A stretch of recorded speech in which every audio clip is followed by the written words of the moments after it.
नमस्कार, मैं हूं अवंतिका श्रीवास्तव। आप सभी दर्शकों का अन्नदाता कार्यक्रम में स्वागत करती हूं।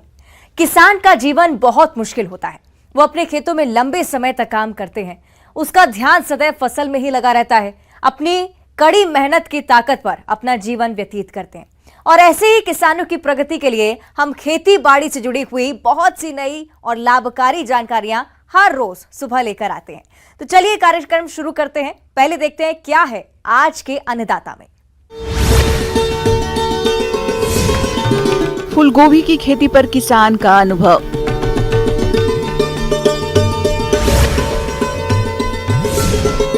जीरो एनर्जी कूल चैम्बर में सब्जियां रहेंगी लंबे समय तक सुरक्षित।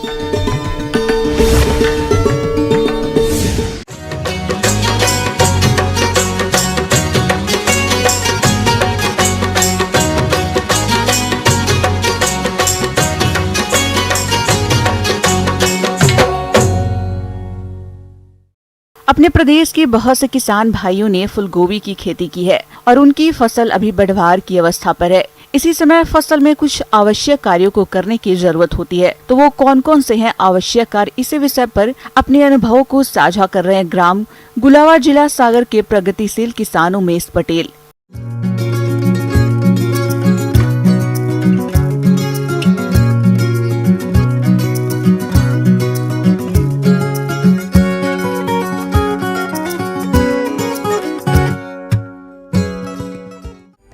सही तरीके से और व्यापक रूप से की गई फूल गोभी की खेती आय का बढ़िया स्रोत हो सकती है। फूल गोभी की ज्यादातर व्यावसायिक किसान एक सुरक्षित परिवेश में संकर बीजों से फसल की शुरुआत करते हैं। इसी विषय पर एक प्रगतिशील किसान से मिलते हैं जिनकी फसल 30 से 35 दिन की हो गई है। तो वे किस प्रकार से करते हैं फसल में खरपतवार नियंत्रण, इसके लिए मिलते हैं इनसे। खरपतवार नियंत्रण इसलिए ज़रूरी है कि उसमें जो फसल के साथ में जो खरपतवार रहती है वो उसका भोजन लेने के ज़्यादा ग्रोथ कर जाती है फसल से, तो इसलिए अपन उसको मैनुअली निकालते हैं। और हल्की सी नमीदार सिंचाई जब रहे तो उससे जड़ें खींचने में और फसल को नुकसान नहीं होता है। गोभी में मुख्यतः एक छोटी अवस्था जब पौध रोपणी के बाद 2 पानी के बाद इसमें अपन खरपतवार डालते हैं, तो वो खुरपी से करने से क्या हो रहता है कि आजू बाजू के, लेकिन जो पेड़ के पास में जो कचड़ा रहता है उसको उस टाइम पे नहीं निकालते क्योंकि वो लगौदा कम लेती है, उसकी जड़ें कम है। तो और निंदाई करने से उसमें जो खुलापन हो जाता है तो एयर प्रवेश करके पानी ज़्यादा सूख लेती है, फिर पौधा अपना हाइट पे आ जाता है। फिर उसमें आगे निंदाई की ज़रूरत नहीं रहती क्योंकि पौधा इतना ग्रोथ कर जाता है कि वो घास दब जाती है। तो के बाद अपन बात करते हैं सिंचाई प्रबंधन की। इसमें क्या है, ओपन सिंचाई करते हैं अपन तो उसमें अधिक पानी लगता है, खेतों में दरारें पड़ जाती हैं गर्मी में रेगुलर, और सुबह शाम खेती में सिंचाई करना पड़ती है और इतना पॉसिबल नहीं है कि उसमें रेगुलर 8 घंटे अपन खड़े करके सिंचाई करें। या एक साइड से पानी दो, दूसरे साइड खेत सूख जाता है। लेकिन इसमें जो मैंने अभी सिंचाई की पद्धति के लिए थोड़ा सा बदलाव किया है, मगर इसमें हमने अभी एक नई पद्धति नेट के द्वारा देखी थी जो रेन पाइप बोलते हैं, उसको लगाया हुआ है। उसमें हमें ये सुविधा है कि तो पानी की मात्रा कम लगती है और उससे हमारे जो कम पानी में अच्छे रिजल्ट आते हैं। फूल गोभी की फसल में नियमित रूप से नमी की आवश्यकता होती है, लेकिन इनका कहना है कि फसल में बहुत अधिक पानी न दें, नहीं तो खेत में रोगों की समस्या होने लगती है। गोभी की बात करें तो उसमें नाइट्रोजन यूरिया अपन डाल सकते हैं। जो यूरिया की मात्रा अपन एक बार में पूरी नहीं देते हैं तो वो 3 स्टेप में देनी पड़ती है। जैसे निदाई हो तो निदाई के जस्ट बाद में 20 kg अपन फिर दे देंगे, 20 kg फिर दे देंगे, फिर 15 kg, मतलब घटता जाता है स्तर, बीच में बढ़ता है फिर घटता है। फिर एक आता है 19-19 नाम का, तो वो लिक्विड में अपन चला देते हैं। ये फसल पे डिपेंड करता है, फसल किस हिसाब से ग्रोथ कर रही है। उठाव है तो अपन खाद को कम रखेंगे, अगर थोड़ी फसल में कमी छोटापन है तो फुल साइज छोटी आएगी तो अपन उसको बढ़ाना पड़ता है। पहले इसमें अभी हमें को माहू देखने को मिली है जो पत्तों का रस चूसती है, जिसके कारण पत्तों सुकड़ जाते हैं, नीचे से रस चूसती है, पत्ते के नीचे बैठकर अधिक मात्रा में बढ़ती जाती है दिन पे दिन संख्या, जिससे पत्ता का ग्रोथ रुक जाती है, पौधा छोटी अवस्था में रह जाते हैं। यह कीट पत्तियों के कोमल भागों से रस चूसकर काफी नुकसान पहुंचाते हैं। इनके असर से पत्तियां सिकुड़ जाती हैं और पौधों की बढ़वार रुक जाती है। यह कीट एक किस्म का तरल पदार्थ छोड़ते हैं जिससे फफूंदी रोग हो जाता है और पौधों का विकास व प्रकाश संश्लेषण रुक जाता है। रस चूसक कीटों से बचाव के लिए 15 से 20 पीले और नीले चिपचिपे ट्रैप प्रति हेक्टेयर के हिसाब से इस्तेमाल करते हैं। यदि इनकी फसल में नुकसान आर्थिक क्षति से अधिक होता है तब वह रासायनिक नियंत्रण के लिए इमिडाक्लोप्रिड 1 मिलीलीटर प्रति 3 लीटर पानी के हिसाब से घोल बनाकर छिड़काव करते हैं। दूसरा कीट जो है वो इल्ली है। कई प्रकार की जो मिक्स इल्लियाँ हैं, पंखी जो अंडे देती हैं, सुंडी बनती है, उससे इल्लियों का उत्पादन होता है और वो जाके सीधा जो कली रहती है फल छेदक कार्य करती है, जिसके कारण पौधा बांझ टाइप होकर कट जाते हैं और जो पौधा फल भी निकल आए तो उसमें वो खाने योग्य नहीं रहता है। इल्ली कीट पत्तियों और फूल गोभी को खाकर नुकसान पहुंचाती है। इनके प्रकोप से उत्पादन में कमी के साथ साथ फलों की गुणवत्ता में भी कमी आ जाती है। इल्ली कीटों से बचाव के लिए इन्होंने 5 से 6 फेरोमोन ट्रैप प्रति एकड़ के हिसाब से लगाया है। साथ ही NPV के 250 एलई का 1 लीटर प्रति हेक्टेयर की दर से 10 दिन के अंतराल पर छिड़काव करते हैं। यदि इनकी फसल में नुकसान आर्थिक क्षति स्तर से अधिक होता है तो वह रासायनिक नियंत्रण के लिए इमामेक्टिन बेंजोएट 1 ग्राम दवा 2 लीटर पानी के हिसाब से घोल बनाकर छिड़काव करते हैं, जिससे इन कीटों का नियंत्रण हो जाता है। फिर उसके बाद अगर नहीं हो रहा तो एक ट्राइजोफास नाम की दवाई आती है, उसको भी कम से कम रखना है गर्मी में और अधिक से अधिक पानी से नितरा देना है, जिससे वो इल्ली का प्रकोप कंट्रोल होता है और मैंने किया है इस तेल में। तो ये जानकारी जो मैंने बताई है वो किसानों को अच्छा लाभ देगी और इस पर प्रयोग करके अपने बढ़ा सकते हैं। धन्यवाद। किसान भाइयों, अभी तक आपने खेती से जुड़ी हुई कुछ उपयोगी जानकारियां देखी। अब लेते हैं एक छोटा सा ब्रेक, जल्दी लौटेंगे और कार्यक्रम में आगे भी हैं खेती बाड़ी से जुड़ी महत्वपूर्ण जानकारियां, तो बने रहिए हमारे साथ।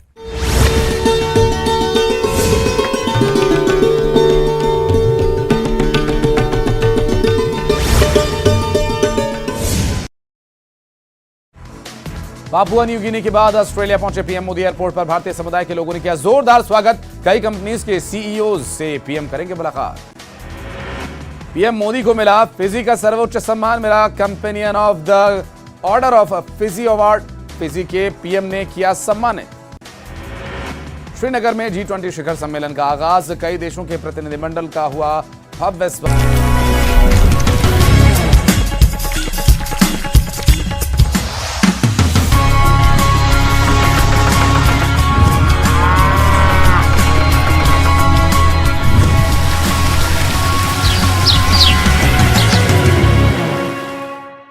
ब्रेक के बाद आप सभी दर्शकों का अन्नदाता में स्वागत है।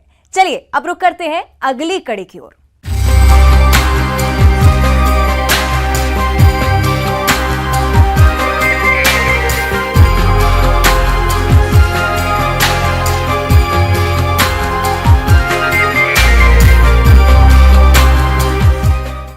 हमारे प्रदेश के बहुत से किसान विभिन्न प्रकार की सब्जियों की खेती करते हैं, लेकिन कभी कभी किसान इन सब्जियों की तुड़ाई तो कर लेते हैं पर किसी कारणवश उन्हें बाजार में नहीं बेच पाते हैं, जिससे तोड़ी गई सब्जियों की क्वालिटी में गिरावट आने लगती है। साथ ही कई सब्जियां तो पूरी तरह से खराब हो जाती हैं, जिससे किसानों को काफी नुकसान उठाना पड़ता है। इसी समस्या को देखते हुए हमारे कृषि वैज्ञानिकों ने जीरो एनर्जी कोल्ड स्टोरेज की खोज की है। तो ये किसानों के लिए किस प्रकार से उपयोगी है और किसान इसे कैसे बनाएं, इसके लिए देखिए हमारी ये खास रिपोर्ट।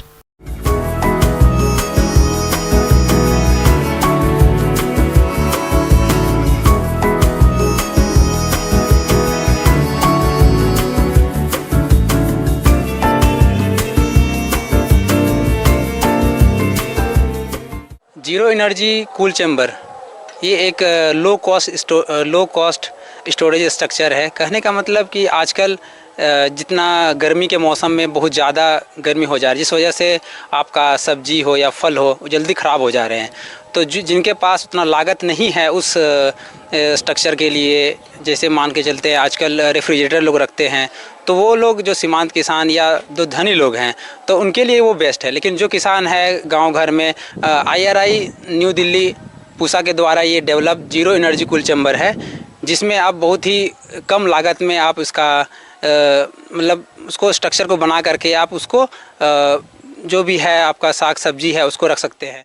फलों और सब्जियों की बुआई तथा कटाई के उपरांत औद्योगिक उत्पादों को खराबी से बचाने, अनावश्यक बाहुल्य को रोकने, बाजार में नियमित पूर्ति और अच्छा मूल्य प्राप्त करने के लिए इनका सही संग्रहण करना जरूरी है। नहीं तो फल और सब्जियों में स्वाभाविक जैविक क्रियाएं जैसे श्वसन, वाष्पोत्सर्जन के साथ साथ नमी होने के कारण ये जल्दी खराब हो जाते हैं और इससे किसानों को काफी हानि होती है। शीत भंडारण गृहों में उत्पादों को संग्रह करने की आधुनिक और लाभदायक विधि है, लेकिन लागत और ऊर्जा खपत की दृष्टि से शीत भंडारण काफी महंगा पड़ता है और इसी को देखते हुए भारतीय कृषि अनुसंधान संस्थान द्वारा विकसित शून्य ऊर्जा प्रशीतन प्रकोष्ठ लागत की दृष्टि से एकदम सस्ता है और ये जल के वाष्पन के शीतलीकरण सिद्धांत पर कार्य करता है। तो बेसिकली ये एक ऐसा स्ट्रक्चर है जो कि आप मतलब लोकल में जो अवेलेबल है, उपलब्ध है मटेरियल, उससे भी बना सकते हैं आप।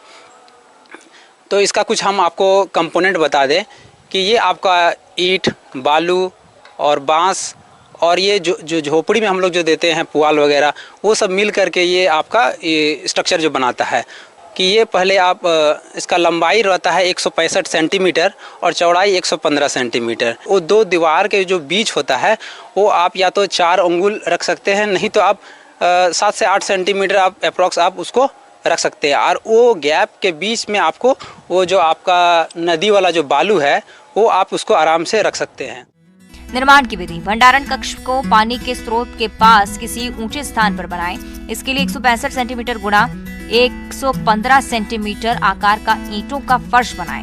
फिर 67.5 सेंटीमीटर ऊंची दोहरी दीवार बनाएं, जिसकी 2 परतों के बीच 7.5 सेंटीमीटर खाली स्थान हो और इस खाली स्थान में बालू भरें।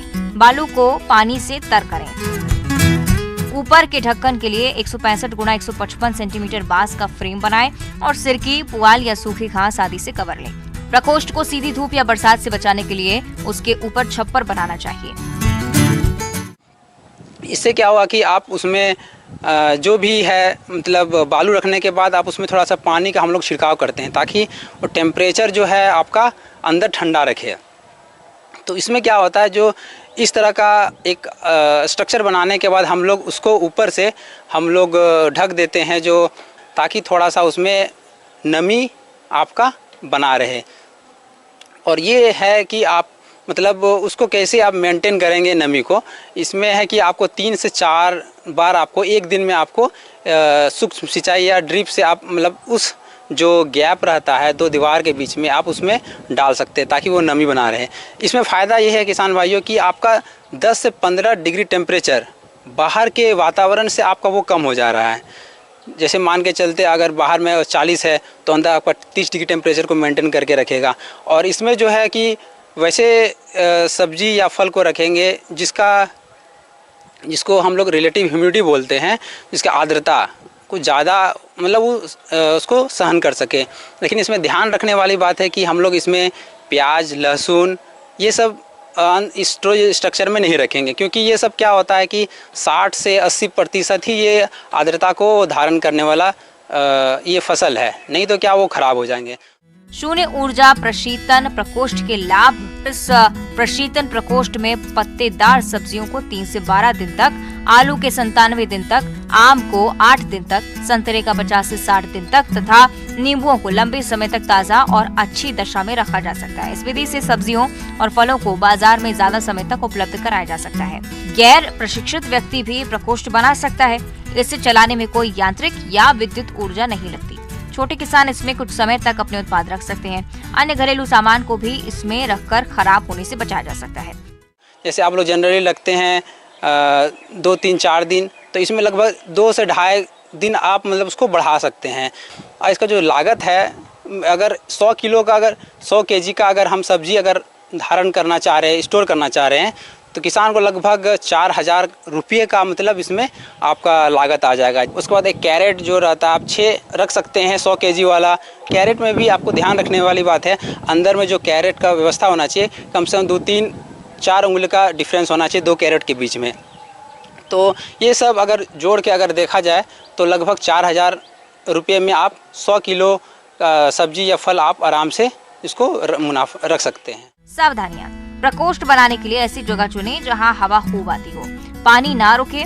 इसके लिए ऊंची जगह का चुनाव करें और ऐसी साफ और साबुत ईंटों का चुनाव करें जिनसे होकर हवा गुजरती रहे। बालू, कार्बनिक पदार्थों, मिट्टी आदि से रहित तथा साफ होनी चाहिए। ईंटों और बालू को हमेशा पानी से तर रखें। सीधी धूप से बचाने के लिए प्रकोष्ठ के ऊपर छत अवश्य बनाएं। प्रकोष्ठ में रखे पदार्थ सीधे पानी के संपर्क में न आए, इसके लिए उन्हें प्लास्टिक के क्रेटों में रखें। भंडारित पदार्थों पर पानी की बूंदें न पड़ने दें। प्रकोष्ठ को साफ रखें और इसके लिए कक्ष में समय समय पर सुझाए गए कीटनाशक अथवा फफूंदीनाशक छिड़कते रहें। सरकार के द्वारा नेशनल हॉर्टिकल्चर बोर्ड द्वारा इसमें अनुदान भी दे रही है। इसमें लगभग अभी वर्तमान में अभी 100% दे रही है इसमें। आगे और भी है खेती बाड़ी से जुड़ी हुई बहुत सी रोचक जानकारियां, पर यहां पर रुकेंगे एक और छोटे से ब्रेक के लिए। जल्द हाजिर होते हैं।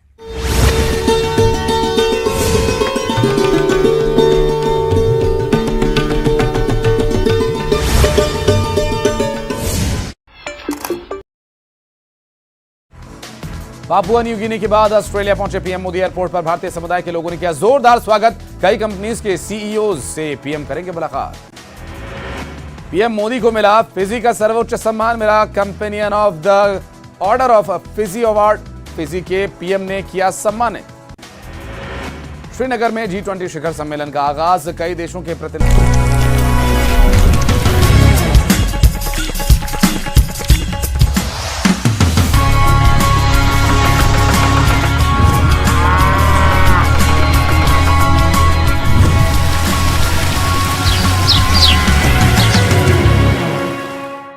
ब्रेक के बाद एक बार फिर से आप सभी दर्शकों का अन्नदाता कार्यक्रम में स्वागत है। बढ़ते हैं अगली प्रस्तुति की ओर।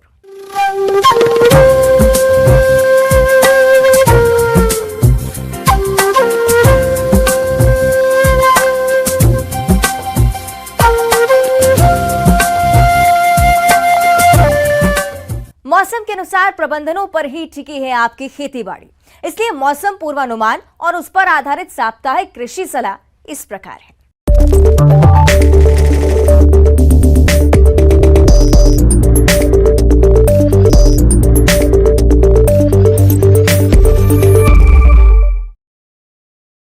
ग्रामीण कृषि मौसम सेवा, भारत मौसम विज्ञान विभाग, इंदिरा गांधी कृषि विश्वविद्यालय रायपुर द्वारा भेजे गए मौसम पूर्वानुमान रिपोर्ट के आधार पर जिला कोरिया और इससे लगे जिलों के किसान भाइयों को सलाह दी जाती है कि इन क्षेत्रों में आगामी दिनों में हल्के बादल छाए रह सकते हैं।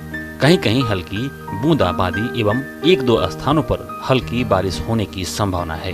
अधिकतम और न्यूनतम तापमान क्रमशः 40 से 42 डिग्री सेल्सियस और 24 से 25 डिग्री सेल्सियस के मध्य रह सकता है। आने वाले दिनों में हवा की गति लगभग 5 से 9 किलोमीटर प्रति घंटे की रफ्तार से रहेगी। ऐसे में इन क्षेत्रों के किसान भाइयों को सलाह दी जाती है कि किसानों को विश्वसनीय स्रोतों से खरीफ धान के बीज की व्यवस्था करने की सलाह दी जाती है। किसान भाइयों के पास सुनिश्चित सिंचाई के साधन उपलब्ध होने की स्थिति में धान का धरहा तैयार करने के लिए खेतों की अच्छी तरह से जुताई कर भुरभुरी खेत तैयार करें। इस प्रक्रिया में खरपतवार काफी हद तक नष्ट हो जाते हैं और खेत तैयार रहने से जून के पहले पखवाड़े में धरहा तैयार करने के लिए बुआई कर सकते हैं। वर्तमान मौसम खरीफ सब्जियों जैसे टमाटर, बैंगन, मिर्च इत्यादि के धरहा डालने के लिए खेत एवं नर्सरी तैयार करने के लिए अनुकूल है। अतः किसान भाइयों को सलाह दी जाती है कि लगभग 6 इंच ऊंची क्यारियां बनाकर रखें, जिससे नर्सरी में जल जमाव न हो सके। किसान भाई कंद वर्गीय सब्जियों जैसे जिमीकंद, शकरकंद और मसाला फसलें जैसे हल्दी, अदरक आदि की बुआई के लिए खेतों की तैयारी करें। साथ ही साथ बेल वाली सब्जियां लगाने के लिए छोटी पॉलीथीन थैलियों में नर्सरी तैयार करें। खरीफ फसलों के लिए भूमि तैयार करने के लिए गर्मियों की जुताई का उचित समय है। पहले जुताई के बाद FYM या कंपोस्ट को खेत में फैलाना चाहिए, फिर इसे मिट्टी में ठीक तरह से मिलाना चाहिए। दीमक के खिलाफ फसल की सुरक्षा के लिए अंतिम भूमि की तैयारी के समय नीम या करंज केक को मिट्टी में मिलाना चाहिए। भंडारण के लिए दलहनी फसलों के बीजों को 8 से 10% नमी हो तब तक बीजों को अच्छी तरह से सुखाएं। गन्ने की फसल में तना बोरर और शीर्ष बोरर कीटों के हमले के लिए मौसम अनुकूल है। फसल के संक्रमित भागों को हटा दें और उन्हें जला दें। टमाटर, बैंगन, मिर्च, भिंडी और अन्य सब्जियों की फसलों में सिंचाई और इंटरकल्चर ऑपरेशन की जरूरत है। पर्यावरण के तापमान के अनुसार सिंचाई की आवृत्ति बढ़ाएं। वर्षा ऋतु में विभिन्न फलों के पौधों के रोपण के लिए उपयुक्त स्थान का चयन करें और गड्ढे खोदकर तैयार कर दें और फलों के पेड़ की आवश्यकता के अनुसार गड्ढे के बीच की दूरी बनाए रखें। पशु बाड़े में हमेशा साफ एवं ठंडा पानी उपलब्ध कराएं। यदि बाड़े के बाहर पानी का बर्तन रखते हो तो छायादार जगह पर रखें। पशुशाला एवं मुर्गी घर में हवा के आगमन के लिए सही व्यवस्था रखें। गेहूं, चना एवं तिवड़ा के भूसा को पानी से बचाएं और पशुओं को खिलाने के लिए सुरक्षित स्थान में भंडारण करें। दुधारू पशुओं के आहार में दाना मिश्रण की मात्रा बढ़ा दें। पशु चिकित्सक से संपर्क कर अपने मवेशियों को गला, घोंटू एवं लंगड़ी रोग का टीकाकरण करवाएं। तापमान में बढ़ोतरी के साथ साथ मच्छरों एवं मक्खियों का प्रकोप बढ़ रहा है, अतः इनसे बचाव के लिए पशु बाड़े में सही व्यवस्था करें।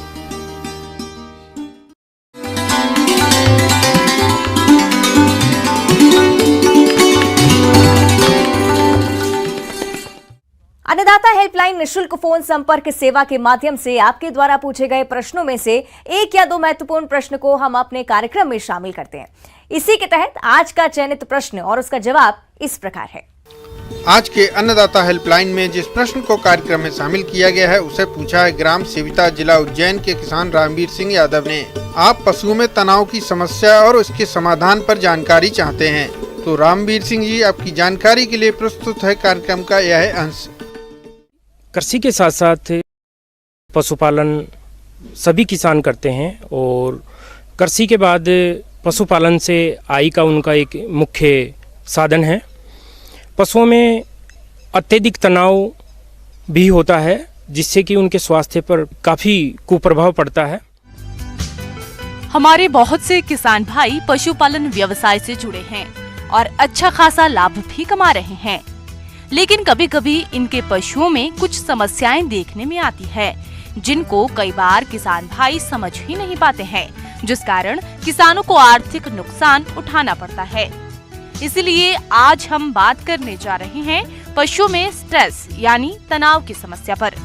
तो इस समस्या को किसान भाई अपने पशुओं में कैसे पहचाने, आइए जानते हैं। पशुओं में जो तनाव होता है उनके स्वास्थ्य पर जो प्रभाव पड़ता है उसमें कई तरह के कुप्रभाव होते हैं। अत्यधिक तनाव के कारण पशुओं को भूख भी कम हो जाती है, पाचन क्रिया पर सीधा असर होता है जिससे पशु को पतले दस्त होते हैं, गोबर कम आता है, कम खाने से पशु सूखने लगता है, उसके दूध उत्पादन पर असर पड़ता है। किसान भाइयों, तनाव की समस्या से अपने पशुओं को बचाने के लिए आपको सबसे पहले इसके कारणों के बारे में जानकारी होना बेहद जरूरी है। तो पशुओं के तनाव में आने के कौन कौन से कारण हैं और इनके बचाव के उपाय क्या है, आइए जानते हैं। अत्यधिक तनाव या ज़्यादा तनाव होने के बहुत सारे कारण होते हैं, जिनमें कि पशु के एक स्थान में बदलाव होना तनाव उत्पन्न करता है, ये भी एक कारण बनता है। नए स्थान में आने पर पशु को भी तनाव होता है। कई बार सामान्य स्थिति में कुछ दिन लग जाते हैं। ऐसी स्थिति में पशु का विशेष ख्याल रखें, पशु के शरीर पर हाथ फिराए एवं उसे ज़्यादा समय दे। इससे पशु नई परिस्थिति में जल्दी ढलता है और तनाव भी नहीं आएगा। पशु को परिवहन के कारण भी स्ट्रेस होता है। मौसम के बदलाव पशुओं में स्ट्रेस का मुख्य कारण है। ज़्यादा गर्मी, ज़्यादा सर्दी तनाव पैदा करती है। बदलते मौसम में भी पशुओं का विशेष ध्यान रखें। छोटे बाड़े में ज़्यादा पशुओं को रखना भी तनाव का कारण होता है। जगह की कमी से कई बार पशुओं को चोट लगने का भी खतरा होता है, इस बात का विशेष ख्याल रखें। बाड़े में प्रत्येक पशु को पर्याप्त जगह मिले। पशुओं के बाड़े में मक्खी, मच्छर, चीचड़ इनका होना भी पशु को तनावग्रस्त करता है। पशुपालकों का विशेष ध्यान रखना चाहिए कि बाड़े में मक्खी, मच्छर, चीचड़े, जुएं इत्यादि उत्पन्न न हो पाए और समय पर इसकी रोकथाम के उचित प्रयास करने चाहिए। पालकों को पशुओं के पीने के पानी के प्रति जागरूकता रखनी चाहिए। अपर्याप्त पानी से पशुओं में पानी की कमी हो जाती है, ये डिहाइड्रेशन के साथ साथ पशुओं में तनाव का कारण भी बनता है। इसके लिए ज़रूरी है कि पीने का पानी पर्याप्त मात्रा में समय समय पर दिया जाना चाहिए। साथ में इस बात का भी ध्यान रखना चाहिए कि पानी साफ़ हो, पीने का जल, उसका तापमान भी विशेष रूप से ख्याल रखना चाहिए। गर्मी में पानी ठंडा हो, सर्दी में पानी गुनगुना हो और अत्यधिक ठंडा नहीं हो। और चारा रखने की जगह साफ़ होनी चाहिए। चारा बांट में एकदम बदलाव नहीं करना चाहिए और अगर आप नया चारा और बांट खरीद रहे हैं तो धीरे धीरे उसमें बदलाव करना चाहिए। और अगर आप कहीं से पशु खरीद कर आप ला रहे हैं तो आप ध्यान रहे कि जिस पशुपालक से आप या जहाँ से आप पशु खरीद रहे हैं तो पहले उसको क्या खिलाया जा रहा था, तो उसी प्रकार का आप कम से कम 5 से 7 दिन तक वही चारा और बांट उस पशु को दे, तो उसमें तनाव का कारण कम होगा।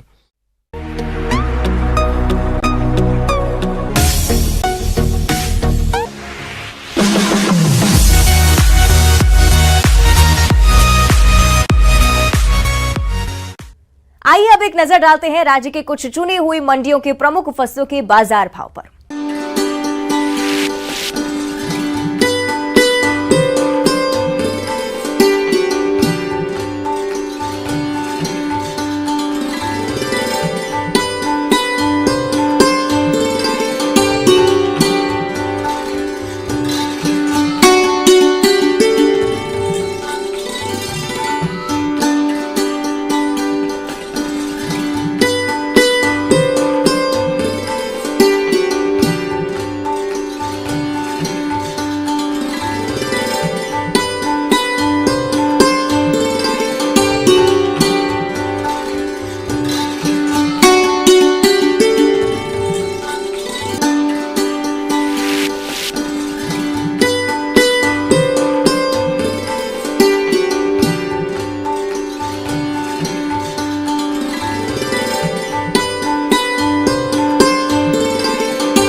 किसान भाइयों, अन्नदाता आपकी सेवा के लिए संकल्परत है।